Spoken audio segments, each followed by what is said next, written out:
So I wanted to do just a quick video of the sound comparison of Kailh Pro Purples versus the Zelios 67 gram switches. From what I can tell already, the Kailh Pro Purples have a little bit more of a linear feel. The bump is right at the top and it's very slight, whereas with the Zelios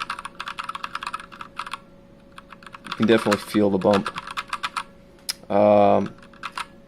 So far I think I like the Zelios better, but that's not a surprise. I think most people do.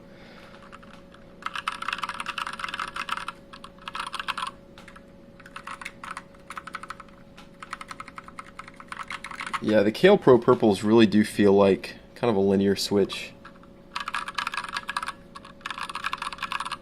I will give my full impressions once I get these keys on this Zelios board.